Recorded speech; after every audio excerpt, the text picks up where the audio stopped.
Your eyes and ears may tell you that Seth Kaiser isn't with us right now for this episode of Only Weird Games. Joshua Brisco, Nate Taylor, we are here with you. But sources say, my understanding is, that Seth Kaiser could be returning, quote, in a much shorter period of time, unquote, than previously expected. This show typically goes for roughly an hour, and my sources say Seth Kaiser's return is nearing a best case scenario status. Seth will not be on today's show, but he'll probably be here on Thursday. I mean, what else do you want, you filthy animals? Thanks for listening to KC Sports Network, proudly presented by Emprise Bank. If you're thinking about starting a business or know someone who is, check out Emprise Bank's SBA loans. It's always good to know your options, and they can be your partner in possible.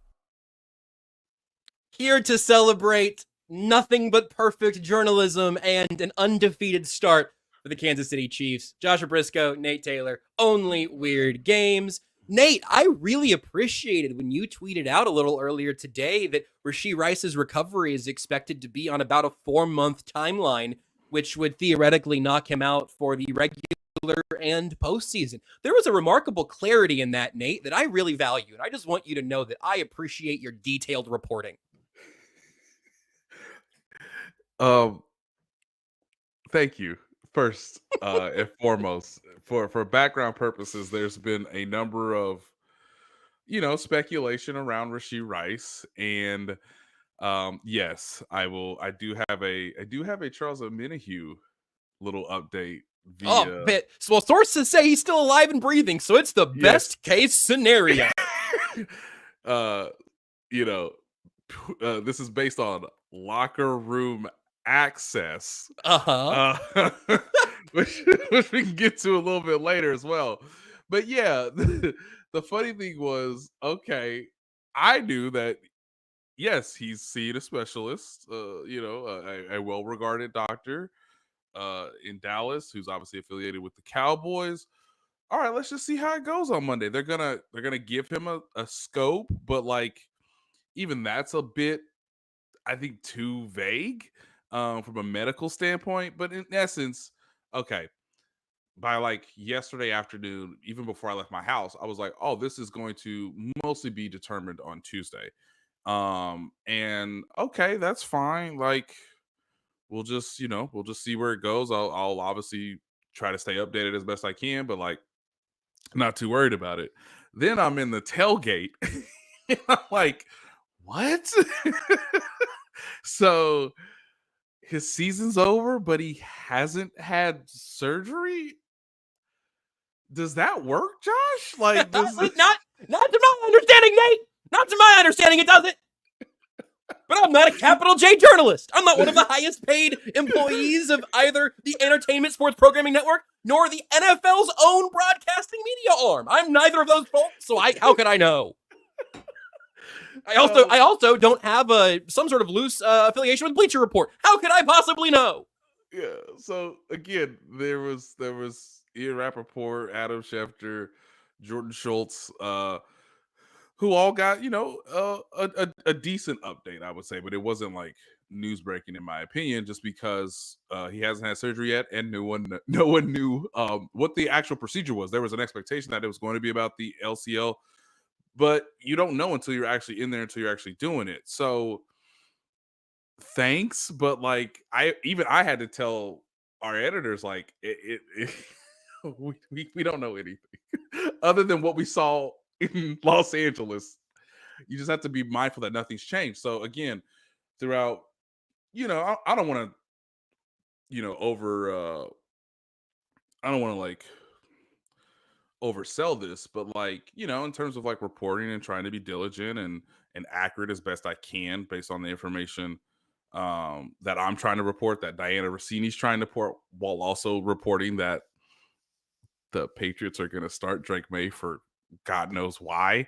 Yeah. In the aftermath of everything that is going on with the New York Jets, I just wanted to double check with her, cross-reference some reporting, understand like, okay, now that we know the full details of the actual surgery, what can we expect? That's my job, I think. So yeah, as of now, it's 4 months with the ability, and I think this is a key detail that's in our story in The Athletic, but it's a key detail that Rashid Rice should be a full participant at the start of the offseason program, which is usually in April. Uh, and so he can have a full run up as a normal offseason, kind of even better than what happened with Jalen Watson, who had surgery post Super Bowl, Yeah. and it took him multiple months to get back to being, an actual fully participant player on the team. Obviously, he's played very well as the starting cornerback opposite of Trent McDuffie. So he should have a full offseason. As some people are saying in the comments, yes, no ACL damage, no issues with the meniscus. It's just the ALCL based on the way he was hit and the brute impact that happened on how his knee just obviously went backwards in a non-natural movement pattern. So it's in some ways as best as you could have hoped. But the slimmest margin was, hey, maybe he can come back later this season.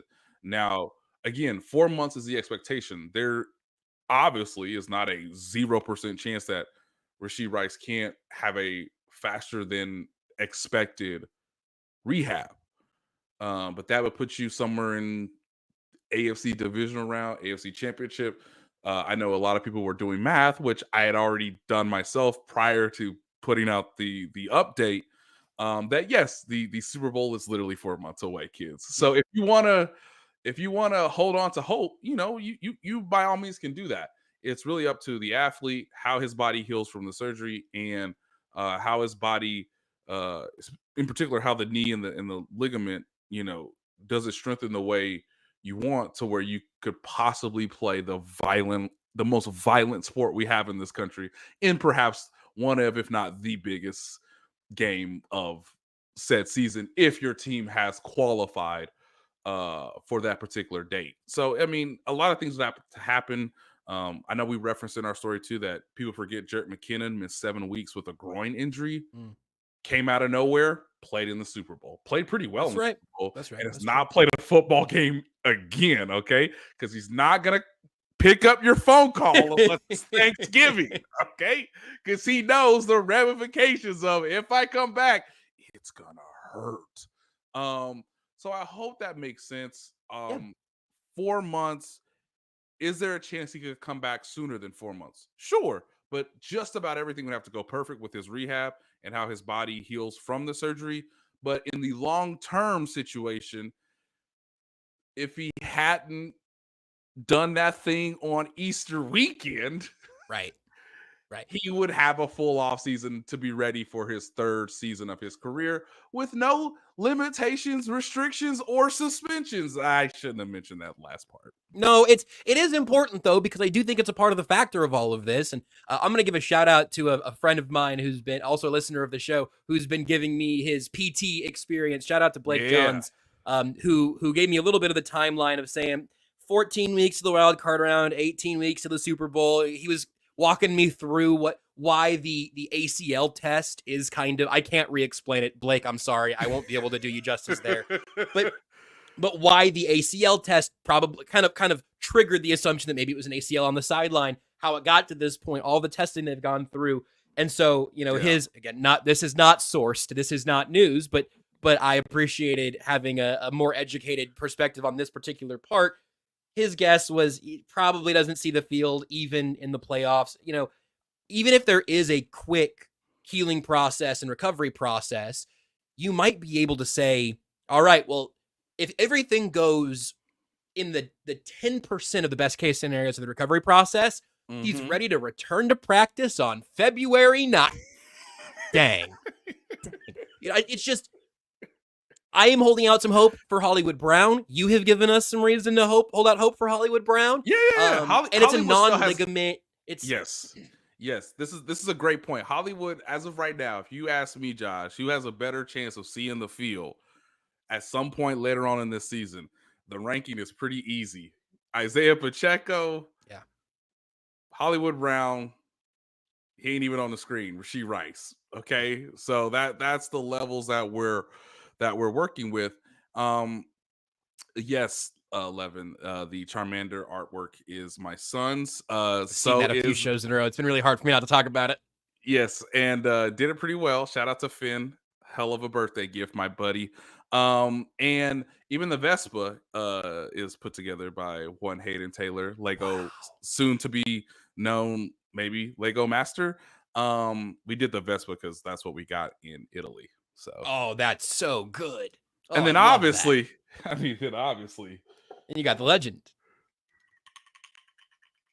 MJ Melendez, Royals double magic. This started before the season. See that Jazz Chisholm? See that? That's called luck. It looks pretty lucky to me right there. Looks pretty lucky to me. We have already given. I didn't even mean for us to start with the Rashid Rice thing. I just knew my cold open was gonna. I'm legitimately so bothered by the state of. By and large, this doesn't hit everybody. By and large, I'm so bothered by the current state of national sports media, both from a reporting and an analysis standpoint. Stephen A. Smith, I didn't even see the whole clip. Stephen A. Smith today said that Major League Baseball needs to eradicate the intentional walk. I just love that he turned on playoff baseball, watching baseball for the first time in 6 months. And he's like, you know what's boring? Intentional walks. Like, hell yeah, Stephen A. You know what else? I'd say no more outfielders. Second base doesn't exist anymore. A walk is an instant run, and a strikeout's worth half a run. Congratulations. We saved baseball in October. And so, in case anybody wasn't as online as I am, which I hope is everyone, the quick little extra background, I'll give you the specifics on why the Schefter thing bothers me so much. This was yesterday, shortly before kickoff.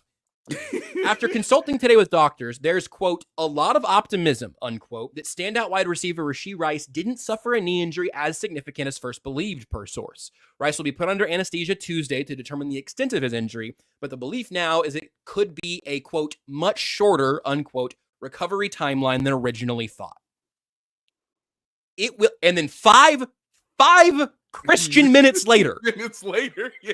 he quote tweets it himself with, it's unlikely that Chiefs wide receiver Rashid Rice will play again this season, but doctors will not know for sure until they perform surgery Tuesday morning per sources. What are we doing? You didn't have new information on Monday. We already knew all of this. He'd already reported better case scenario or whatever than originally feared. He did that last week.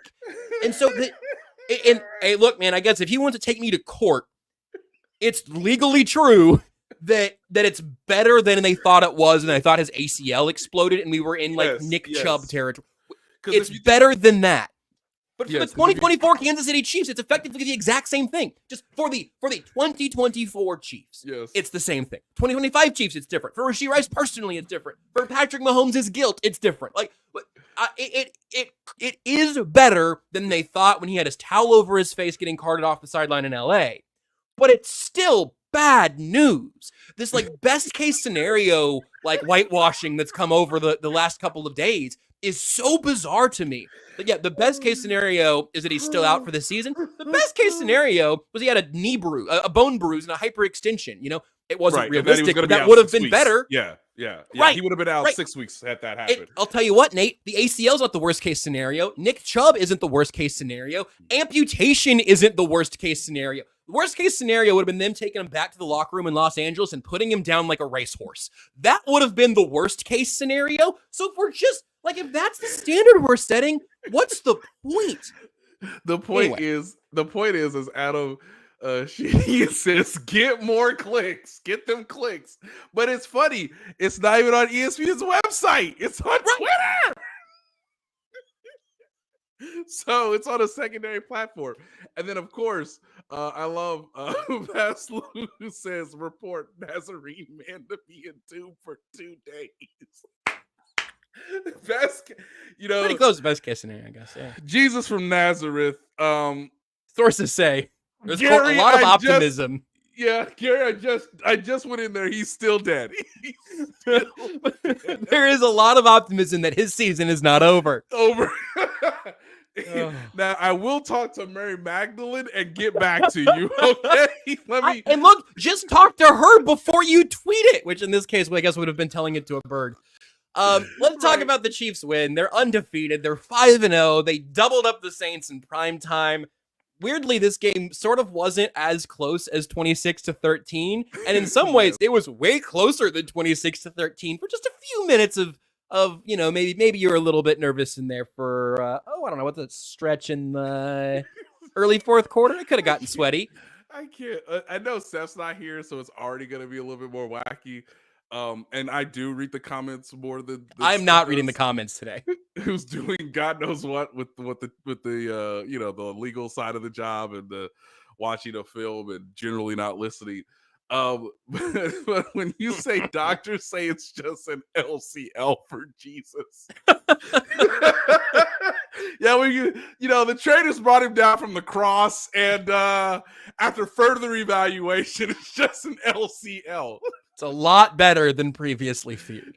Yes. So the best part about yesterday's game is, I guess we gotta play this because it's on the schedule. I mean, do the Saints even want to be here? It didn't look like it, which is crazy considering how their first 2 weeks looked. Right.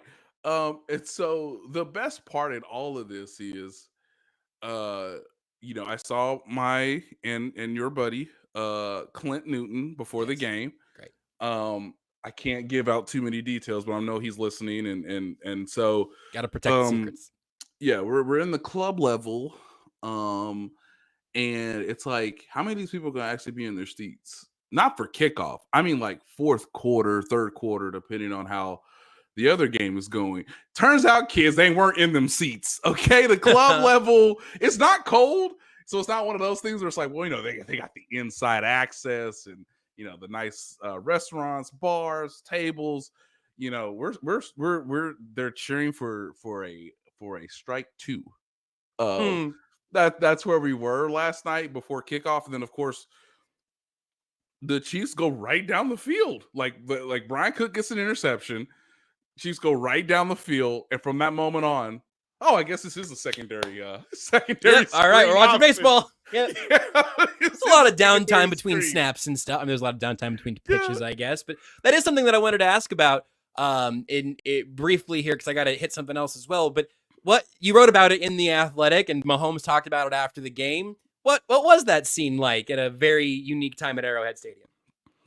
Well, the scene was, and I understand what Patrick said after the game, where I think it was the first quarter, we got a "Let's Go Royals" chant. Again, this is after Kareem Hunt scores a touchdown.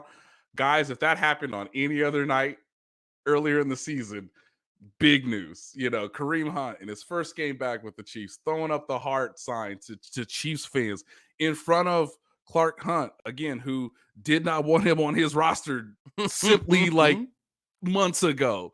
But for, certain circumstances, hey, he's on the team now. Hey, he gives out the heart, which was also like very reminiscent of like 2014, 2015 when like Salvi and the boys used to give a heart. Ah, you're right. After like hitting a double, giving it to the dugout. So you have all that happening. Doesn't matter. There's "Let's Go Royals" chance. The Royals tie the game with Salvador Perez home run to left. Derek Carr is playing like Derek Carr, which is to be terrorized by Chris Jones in prime time. And all of a sudden, they don't really show the score for all of the second half.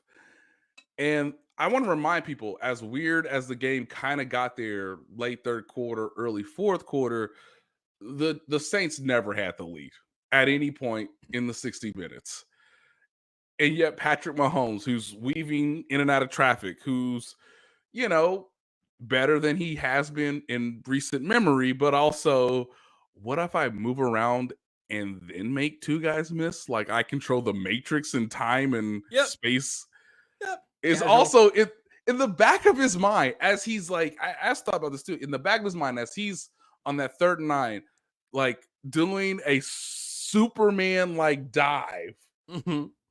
While he's in the midair trying to get a pivotal first down to run more clock out, he's got to be thinking, does Bobby Wood have a hit yet?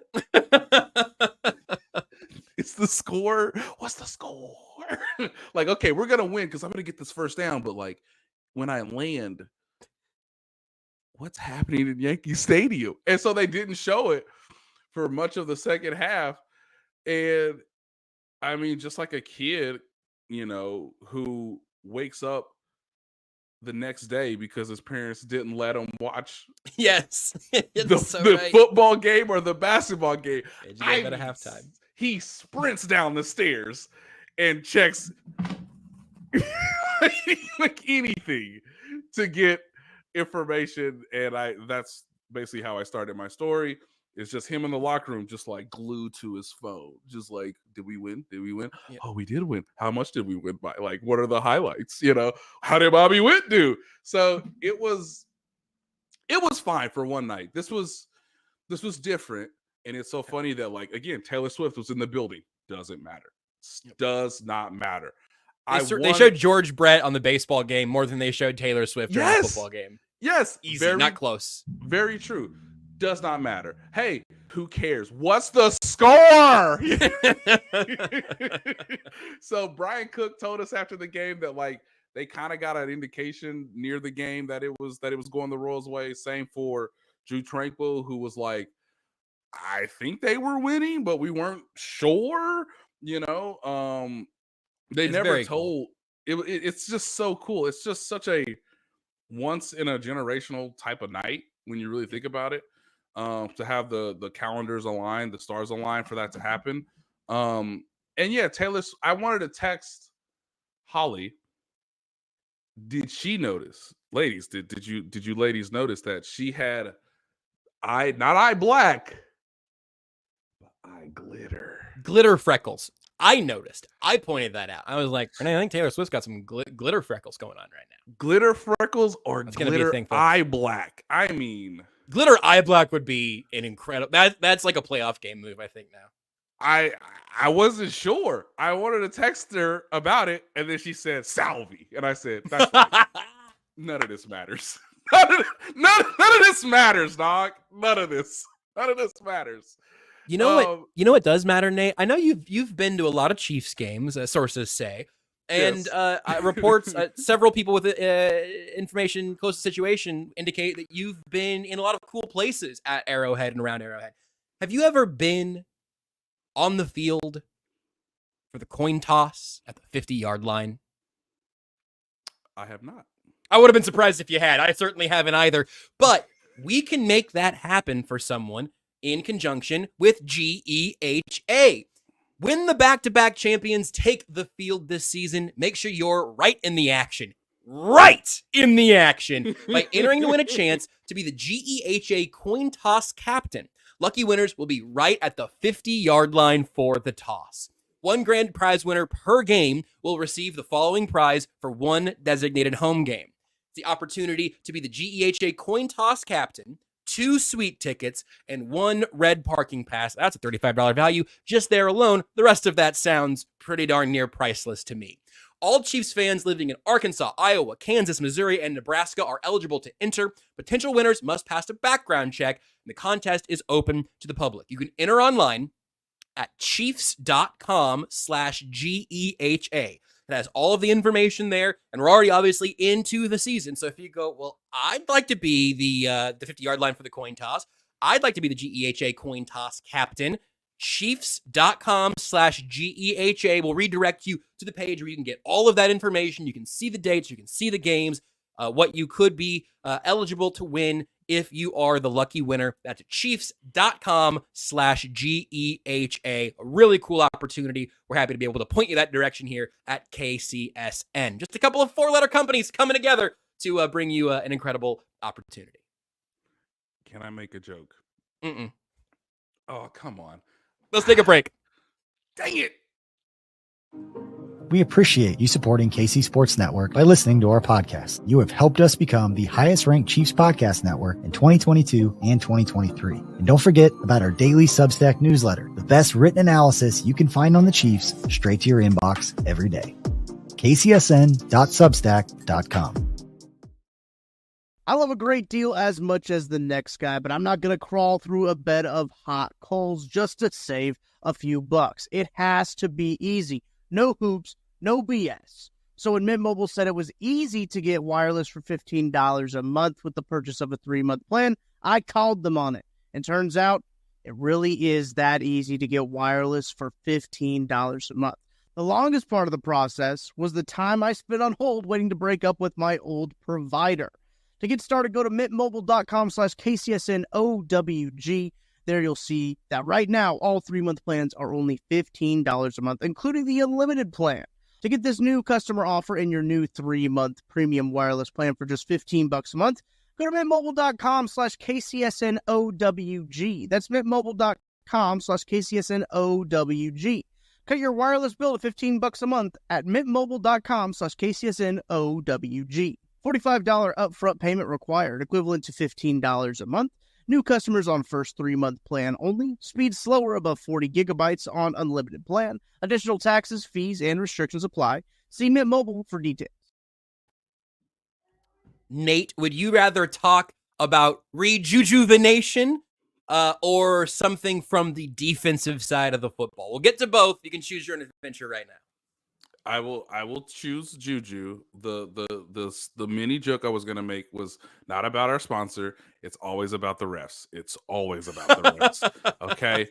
What I want, I know we gave a little bit of a tease there. Well played, sir.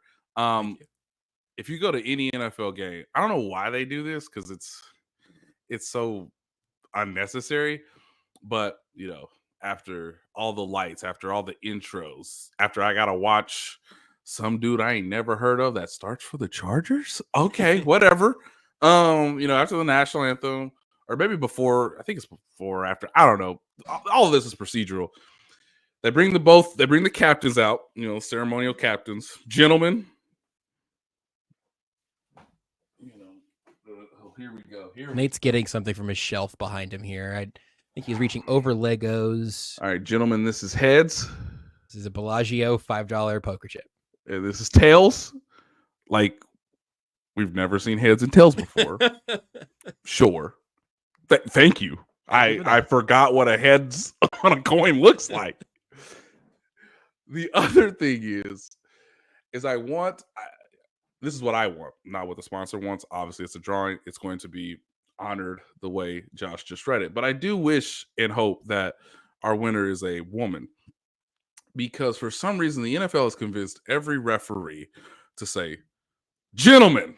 You're right. Well, it's always gentlemen. Gentlemen, welcome to week 7. And I want the winner to be like, hold up. Excuse me. See? Oh, no. Lady and gentlemen. Okay, that's what I want. The ref might lock up. Like again. But it's the stupidest. It's one of the most ridiculous things. It's like, hey, for the next 3 hours, they won't be gentle at all. I can promise you this. They won't. That is also a good point. There's no gentleman happening in these 60 minutes. No, at all. It's going to be ungentlemanlike. So, all right. So hopefully, hopefully you can be there and freeze a ref. Yes. Okay, yes. Juju. Yeah, that's right. Yeah. Yes. Juju Smith-Schuster, 7 catches for 130 yards, and he had a tremendous game despite the fact that he personally handed a football to Colin Saunders in the end zone. Boy, I mean, that's an exaggeration, but that's the greatest play I've ever seen in my entire life. He caught it with one hand. Greatest. And became like Devin Hester for like 4 seconds. It was incredible. Can I tell you? Can I give you my joke? I said this earlier today. I'm gonna dust it off one more time. You know, Isaiah Pacheco gets hurt, and Carson Steele rises up the depth chart, and people start calling him Kareem Hunt. Well, Nate, I saw Colin Saunders running with the ball. That man was cookies and cream Hunt.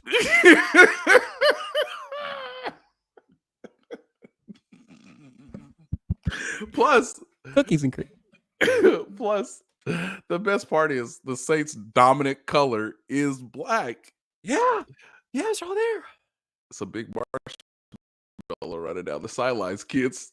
It's pretty great. Such an outrageously athletic man. He was doing backflips in the pre-draft process. I saw him do a backflip with my own eyes at a charity event ages ago. Yeah. He played running back in high school and he looked like it there. It was absolutely incredible. Remarkable. Not the point, but that the point there is that Juju had by far the best day of any of these wide receivers, and that was in spite of a really, really unfortunate mistake at the goal line where the Chiefs have had a few. Yeah, it was Josh, they won the game by double digits after giving up a 14-point swing. Yeah, it's crazy, dude. 13 because Yes. the pine tar from Bailey Groupie's, Oh, yeah, that's right, 'cause he missed, George yes. Brett jersey Yeah. flung that extra point off to the side. Yeah.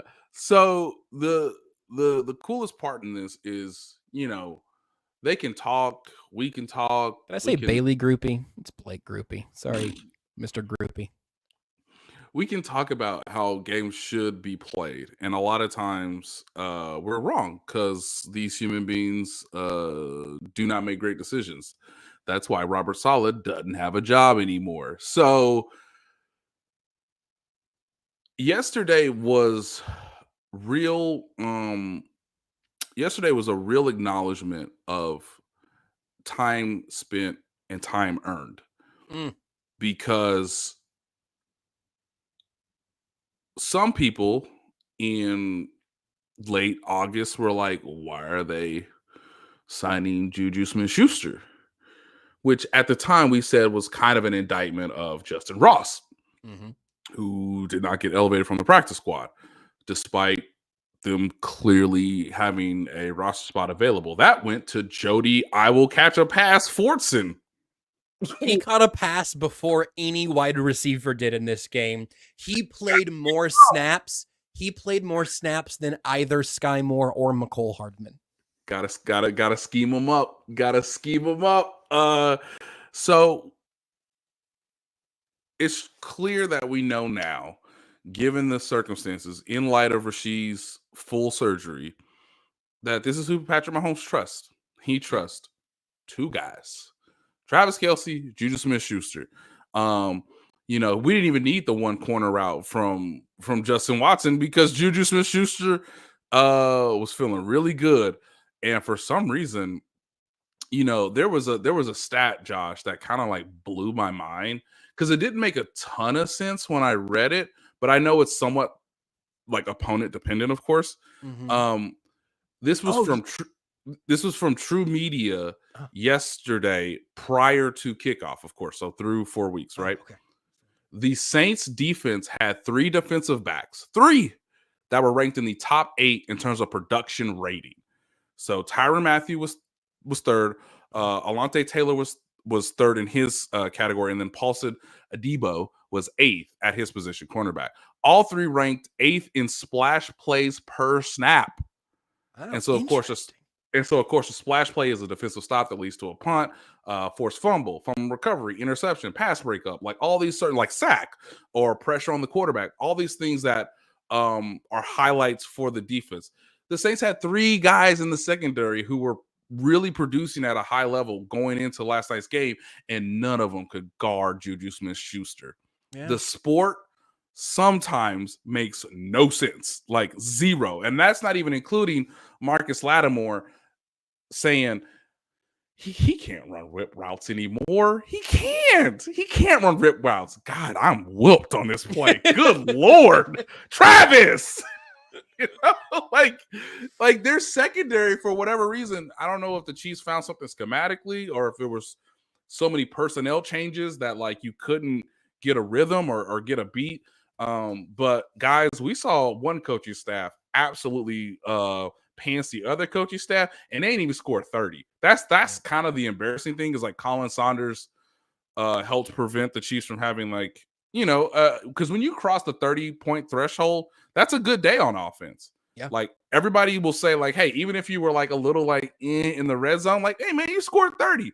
You were getting yards and you were getting points whenever you wanted.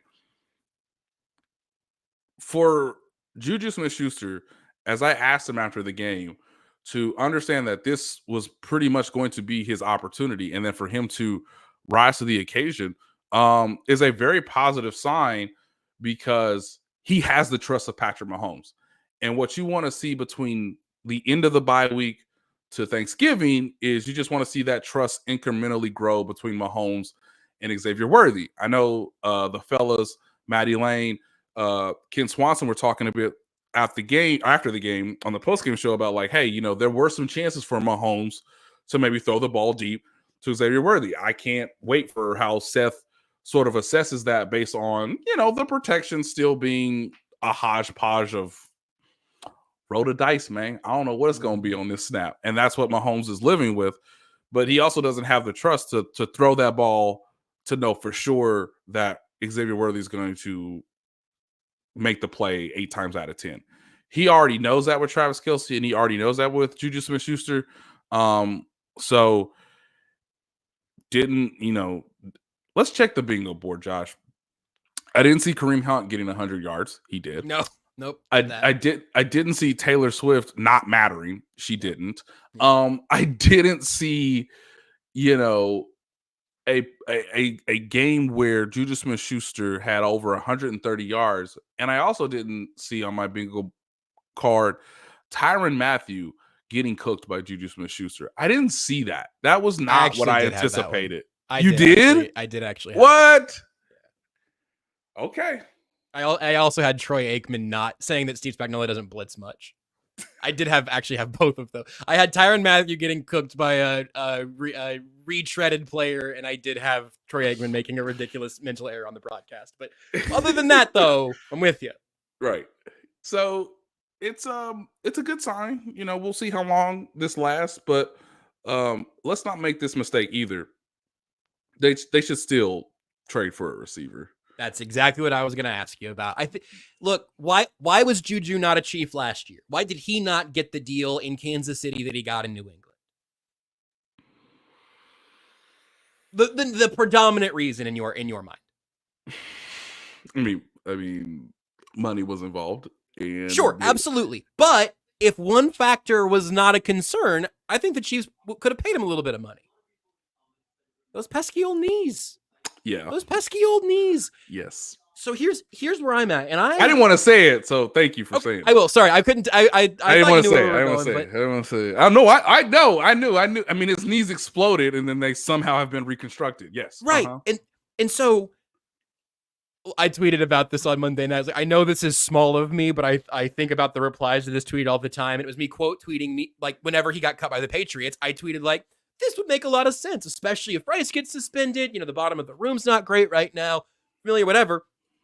And it was relatively 50-50, and I'm no martyr here, but there was like a lot more vitriol there than I was expecting, because it felt relatively lukewarm. But people like, no, he's washed. Oh yeah, 2 years ago, bad take, whatever. So I think about that a lot. Someone was like, are you insane? And now we're here. Wow. I know. It was just so aggressive that it stuck with me. And I'm pretty inoculated to Twitter aggression. But we go from that, where I thought that was a good idea, to, I think I said on Thursday, or we've talked about it certainly over the last week, like, I think Juju as a lower level but still useful player in that Rashid Rice role really made a lot of sense to me. I pulled from the lab guys on this as well, that Rice taking over that spot last year gives you a yak ability that this version of Juju doesn't really give you.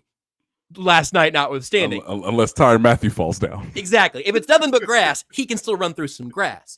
But so as a longtime Juju Smith-Schuster optimist, I don't want to say, hey man, you got 7 and 130 in you every week from now on, because that's an irresponsible thing to ask of him.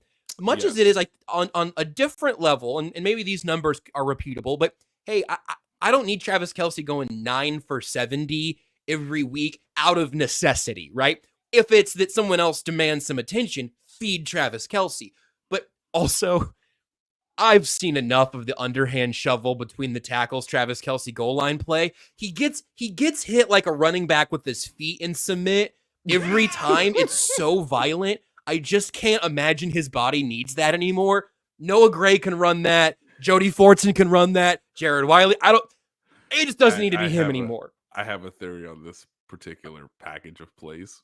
Is this a Travis Kelce goal line, Travis Kelce touchdown boost package? Yeah, I think it's this not is worth it, Travis. I think the coaching staff is doing all that they can to get this man a touchdown, because they tried it in Cincinnati too, right? They are against Cincinnati. They tried it twice in the red zone against Cincinnati, and it just didn't work. And then last night, I mean, Colin Saunders could have probably called the play out. I mean, he's seen it.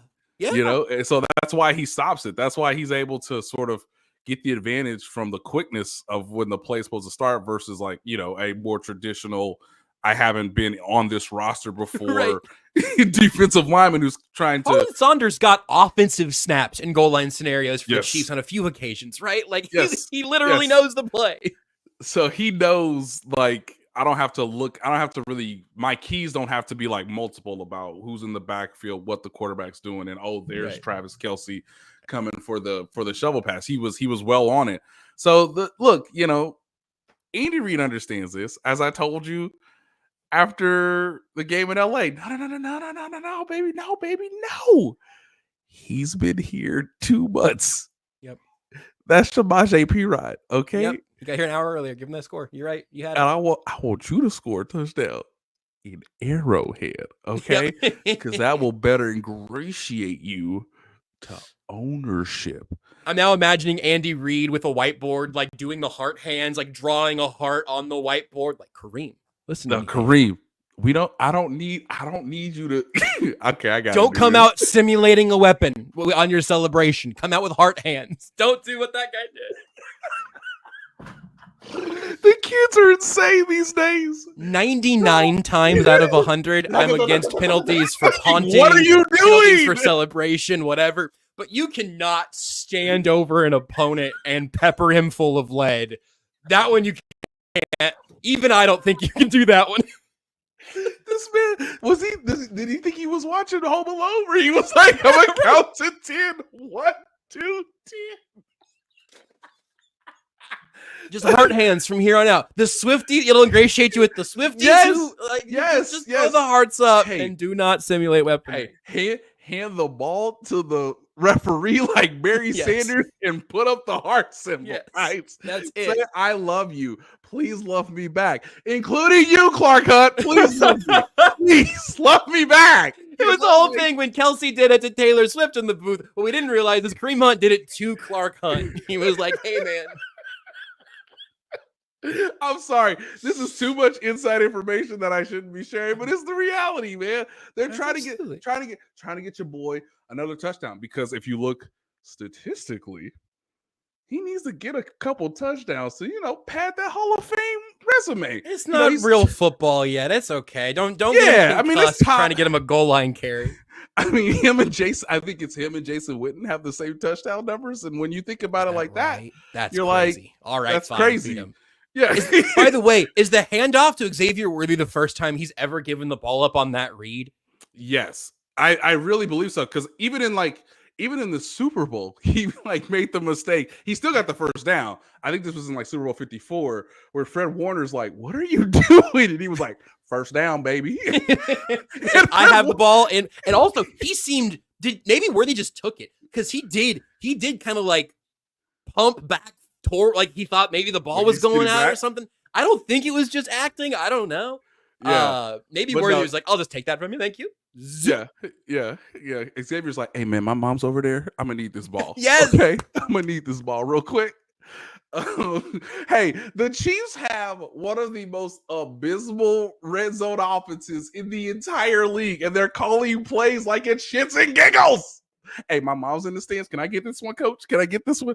Hey, we need him. How many touchdowns does Travis Kelce have in his statistical career? Because it's close to 90 something in terms of whatever. I don't know if you add total, but obviously if you do a shovel pass, it's obviously a pass. But yeah, they're just getting away with nonsense, which is what they've mostly done over the whole season.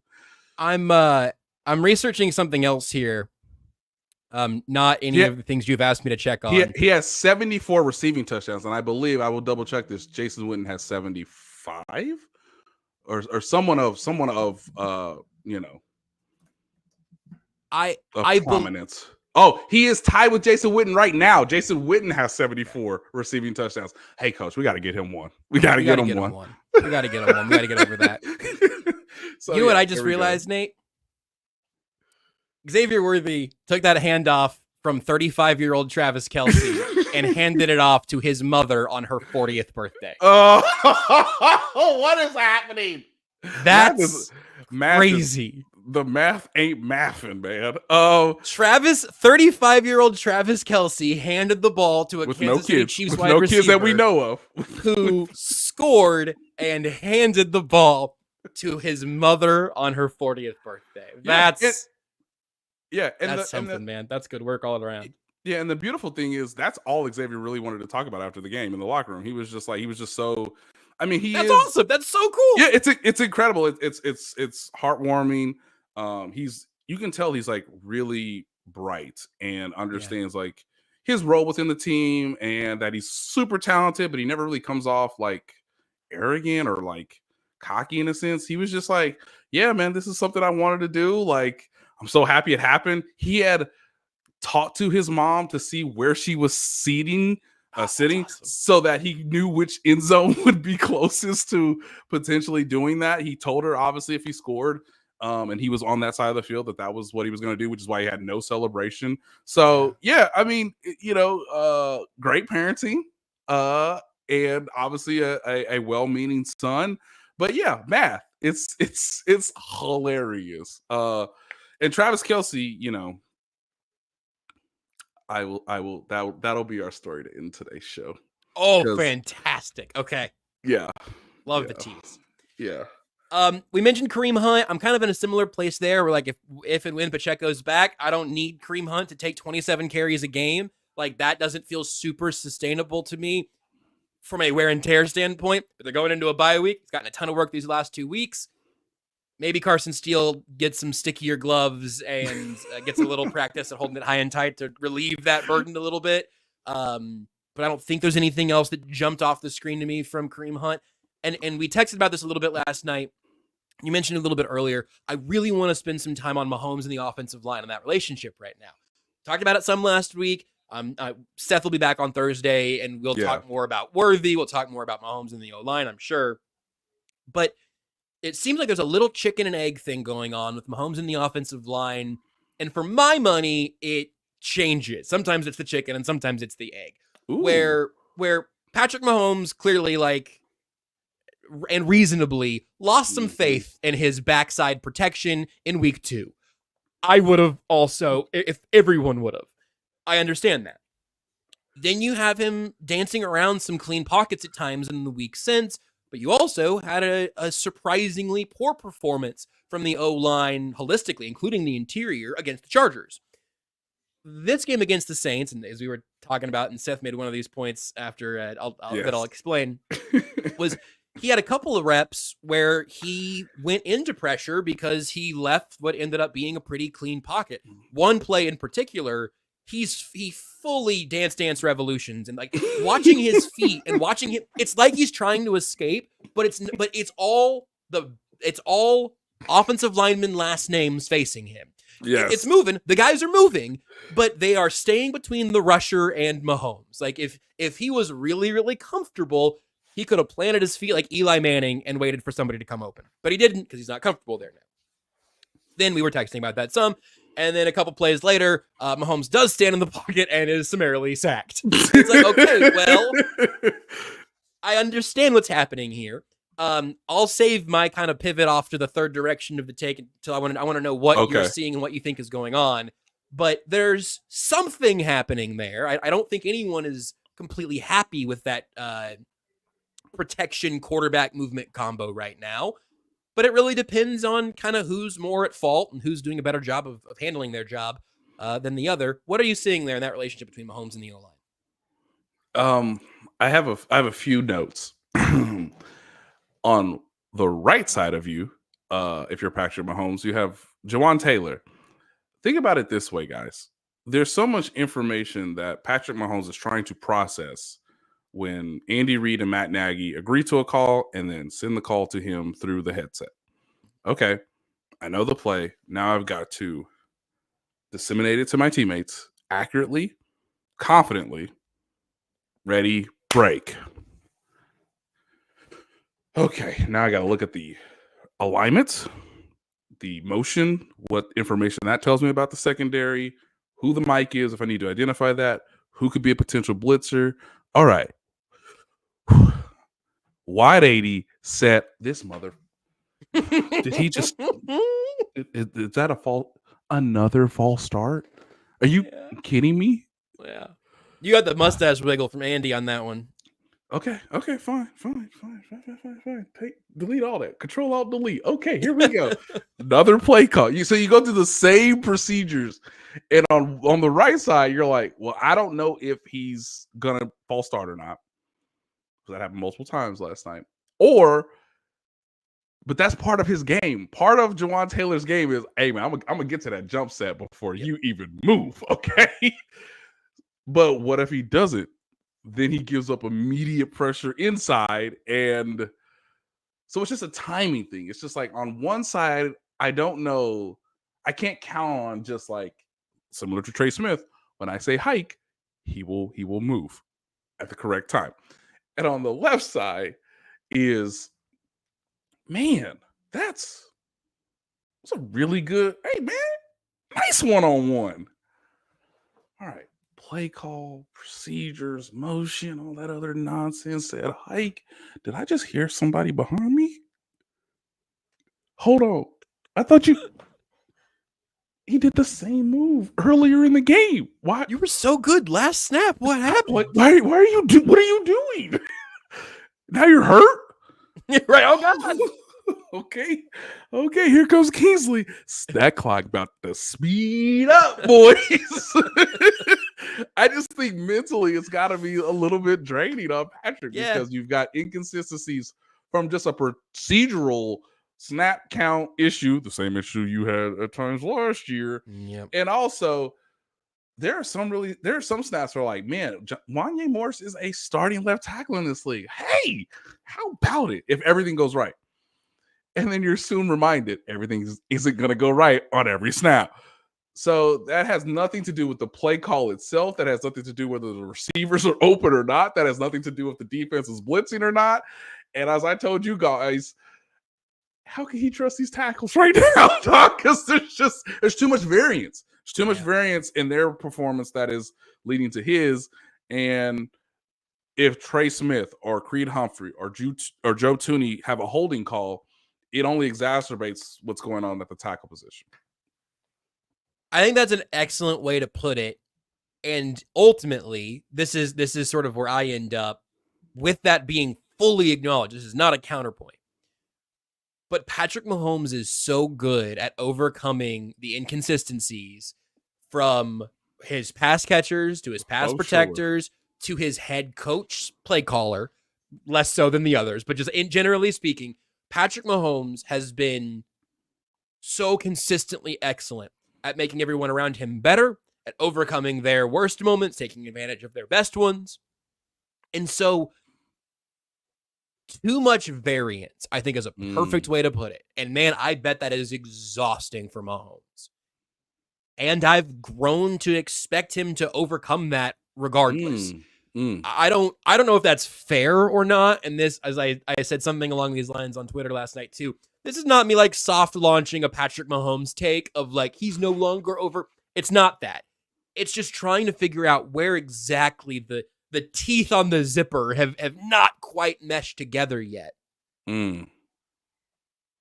I would love a solution to too much variance, but I don't know what that would be. Donovan Smith isn't that right now. Kingsley's certainly not that right now. Yeah. I don't think Jawaan Taylor's going to fix his penalty problem during the bye week of 2024. I mean, like, we've gone through that exercise for quite a while.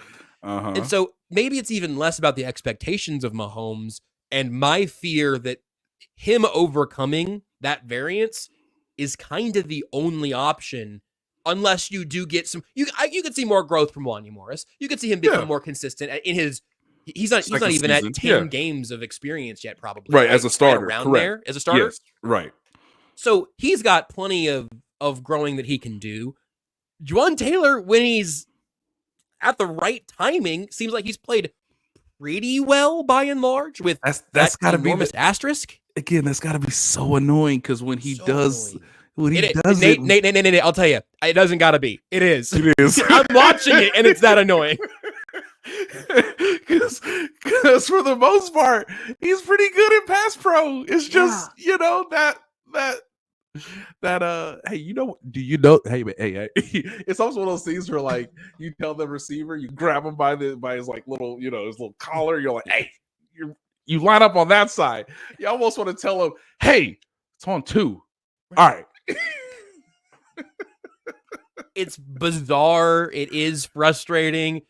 And the Kansas City Chiefs are 5-0. They're the only undefeated team in the AFC.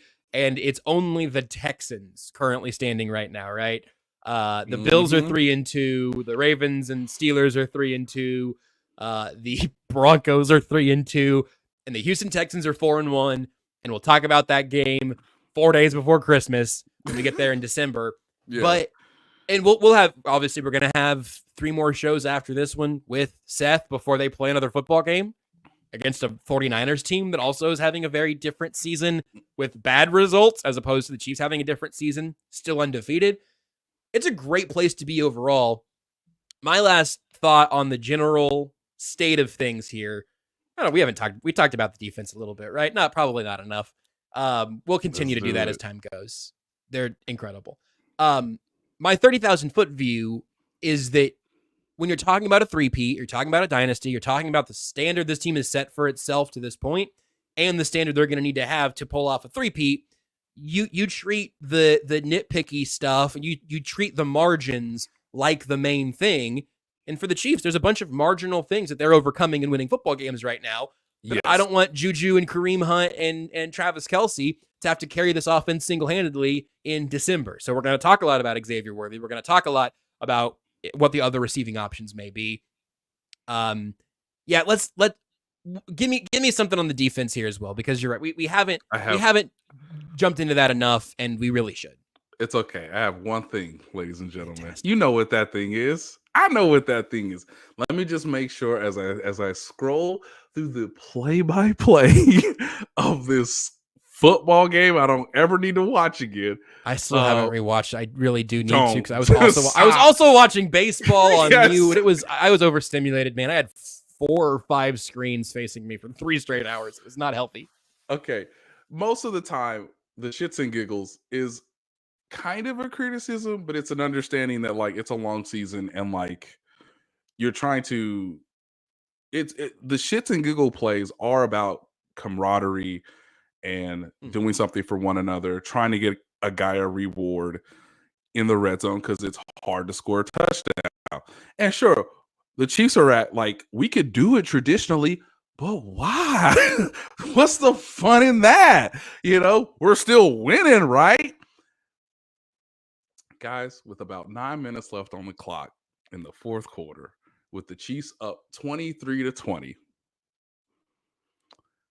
I'm pretty sure Steve Spagnuolo put something in his mind. If they cross midfield, I gotta do it. You gotta do it. Gotta do it. Holy smokes, it's 4th down. And as I told Blair Kirkhoff from the Kansas City Star, as I sat next to him in the press box, 4 down territory, right? Guys, the game was already over. They were down 10 with 9 minutes left. 4 down territory, right? They cross midfield. Okay. And Blair was like, yeah, Nate. And I was like, I haven't been watching the game. Okay. I've been watching baseball. So you can tell Steve Spagnuolo's like, if they cross midfield and it's a gotta have it down, say it with me, ladies and gentlemen. Engage 8. It's like the deal or no deal box. He opens up the glass and he just smashes the engage 8 button. Engage 8. Send the dogs.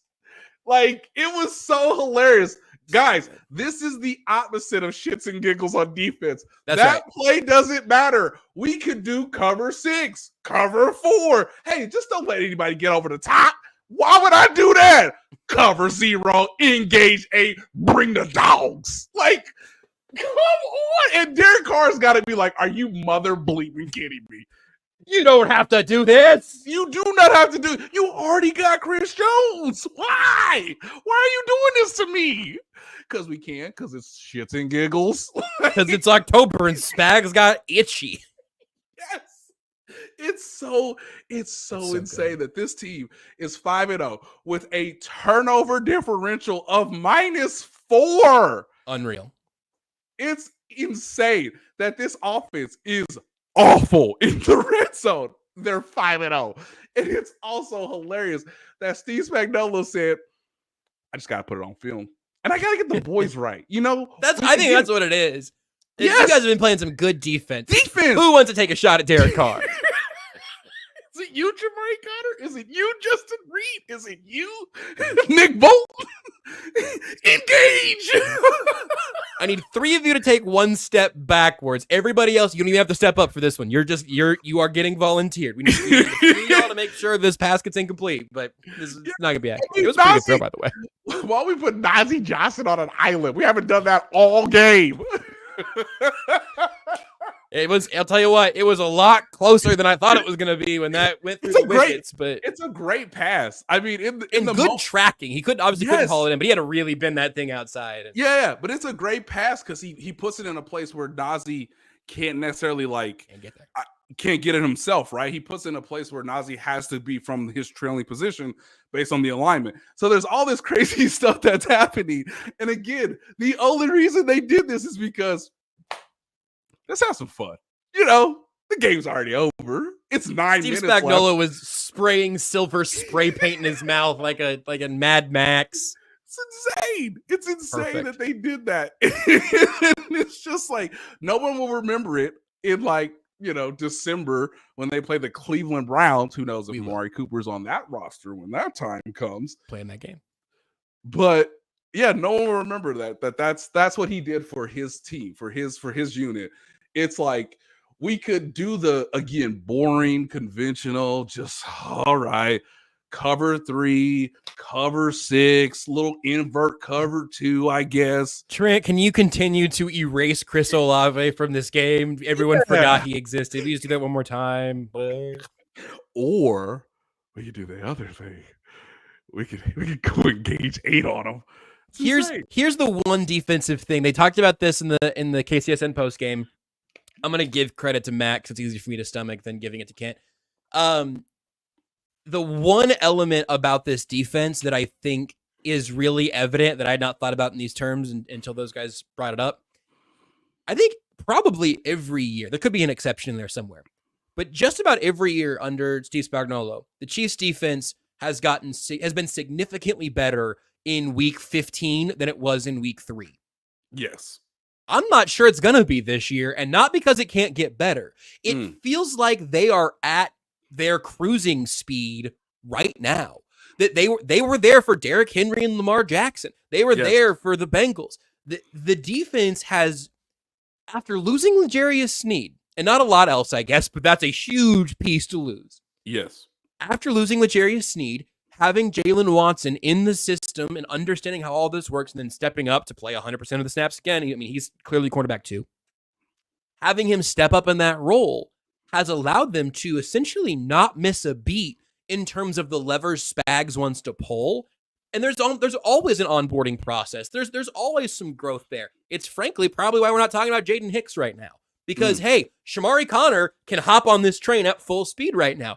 This time next year, Jaden Hicks will too. And in week 14, maybe he will then. If somebody gets hurt, he'll have to get up to speed and they may have to adjust some things. But it is such a fully formed defense right now that it's easy for us to talk an hour about the issues with the offense because they, even with very little to ask for from the defensive ends.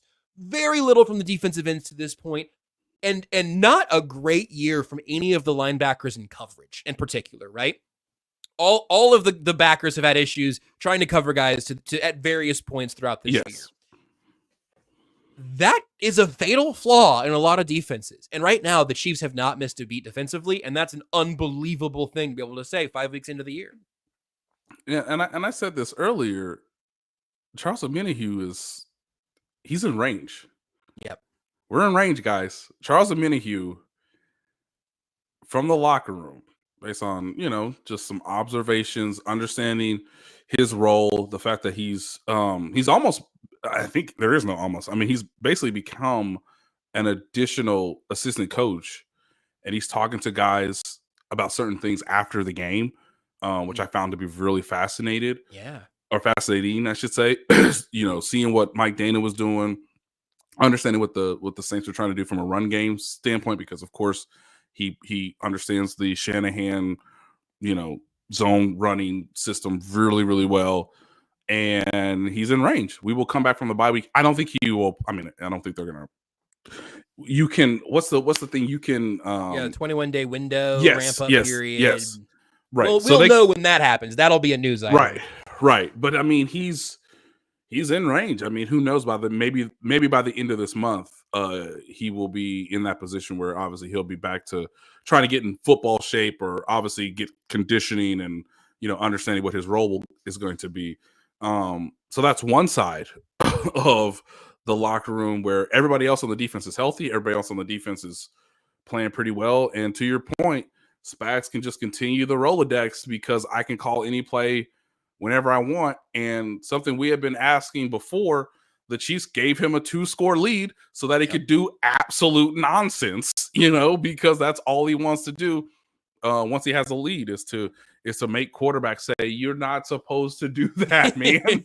You're not. You're already up 10, So that's a great point. And I just think if Charles comes back and is anywhere near the player he was last year, then obviously, to your point, the unit could get a little bit better, but it won't be such a obvious thing when you look at statistics from September and October to what this unit might be in December and January. It's such a cool spot to be in. They're undefeated heading into the bye. We will have Seth back on Thursday. We'll have a lot of shows to kind of break down things from both sides of the ball a little bit more, a chance to sink our teeth into what we want to see from the next act of the season. And we'll be back to do that on Thursday. But Nate, you said you got a story for us to wrap up today's show. Ladies and gentlemen, I hope that one of the reasons why you love this show, whether it was in the previous form of Times Ours or in this iteration now with Only Weird Games, that, I try to give you things that aren't in The Athletic. I can't write what I'm about to tell you because it would not serve our readers. It just wouldn't, but it will serve this audience. This is for voyeurs. This is not for readers. Yeah, this is for this lovely is for group. Watchers. So I told you last year about Travis Kelce after one of the most remarkable games I've ever seen him play, doused me with 4 sprays of cologne in a corner of a locker room in Minneapolis. It's hard to keep track of a Hall of Famer. Marcus Lattimore will tell you this. Matt Milano will tell you this. Derwin James will tell you this. It's hard to keep track of this man. And you know what? That one day in Minnesota, I was playing at an all-pro level against an all-pro. But this man has only gotten better. Yeah. Because he knows the game he's playing, and I know the game he's playing. And that's what makes the game so fun. We're beyond the whiteboard. Get that out of here. These aren't lines on a page. Yeah, we're beyond that, okay? So I know your girl's got, blackout makeup. I know you want to go see her. She up there. She in one of them suites with the whole crew. Jason Kelce, his wife. I don't remember if I saw Donna, but hell, Donna can just transform whenever she wants to transform here, okay? Like the whole crew's up there. Shout out to Alex Okafor and his wife. Hey man, we're doing the thing. I know you want to, but you're a professional athlete. You're one of the best players on the team. You're Roy Kent. Every now and then I gotta get a quote from Roy Kent, okay? And Roy Kent just did something out there that gets noticed. Hey man, you did another lateral and it worked this time. Kadarius Toney's not here. Can I just get one quote? And it's not just me. It's everybody. It's Matt Derrick. It's Harold Kuntz. It's Todd Palmer. We just want a quote, baby. I just need a few minutes of your time and mine, okay? And we not in Minnesota. I'm on the road. You're at home, okay? The security guard, God bless him. He must be living in hell right now. But the security guard, as he did in Atlanta, said, "He's not talking. Get off my guy." No. No, he must not talk to you. He must not talk to you. I will use military voice. No, get out of here. And the reason for that, ladies and gentlemen, is because Travis Kelce has one of the most entertaining, informative, enlightening podcasts on this here earth. And it really does not serve this man to talk to me anymore on the record after a game. I could do that on New Heights. I'll be listening. You will too. He knows that. He's got all the advantage. He's got the alignment advantage. He's got the route. I'm responding to his routes. I don't know where he's running, y'all. I'm trying my best. Have you played one-on-one coverage in the league? It's hard. And he's not gonna douse me in cologne again because he's above me. Okay, he's above me. He's above all of us. Okay, he just sold his podcast for how much, Josh? More than we got. What did we got? So he's sitting in his chair because he knows, per the Chiefs policy, not an NFL policy, the Chiefs like you to stand up when you talk to reporters, you know, as a courtesy, as a sign of respect. And they don't want the camera angle to be looking down in a particular area because your crotch is right here. Anyway, he won't stand up. Puts his shoes on, goes through the whole routine. Todd Palmer says, "Hey man, you gotta give us something, baby. What was it designed? Was it designed? Was the lateral design, or was it like all the other ones where you're just off the cuff, whatever?" And he's like, "You tell me." And I just say, "Come on with this guy. Come on with this man. Come on." Meanwhile, security guard, me mugging all of us. Because why would we want to talk to one of the greatest football players in franchise history after a game? Why would we want to do that? Now, Travis is smart. His locker now is located directly next to the area where you can go take a shower if you play for the Kansas City Chiefs. He literally gets up, and we as the media start to converge respectfully. And he did one of these. He stood up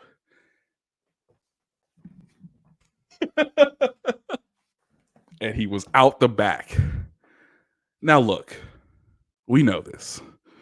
We know he doesn't want to talk because it is not in his financial, he's not financially incentivized to talk. And he will be fined for not talking to us, but a fine to him is chump change. Hey, okay, but I got him. I know where he's at. I know where he is. I got him. Hey, Carol, I got him. Okay, you stand over here. We'll just play zone coverage. I got him. He's gonna have to come out. He gonna have to come out. Okay, he's already dressed. He done put his shoes on. He gonna have to come out. It's covered in grease paint and foliage. Ladies and gentlemen, when I tell you this man went out another door to my right, 20 yards from me. And then without the security guard, who was, I guess, used as a decoy, slithered his way out of the locker room. And I turned to Harold, and Harold turned to me, and I just said, "He's one of the greatest. He's one of the greatest that's ever done it. He's one of the greatest." I mean, what can I do? I had him in one-on-one coverage. We had Matt Derrick playing deep safety. We had Sam linebacker be, Todd Palmer. I was in like Halo coverage with Harold, and we lost him. He escaped us. Turned all you guys into Tyrann Mathieu. But you know what I did? I came up to him afterwards and I said, "That's a hell of a move." He said, "I don't know what you're talking about."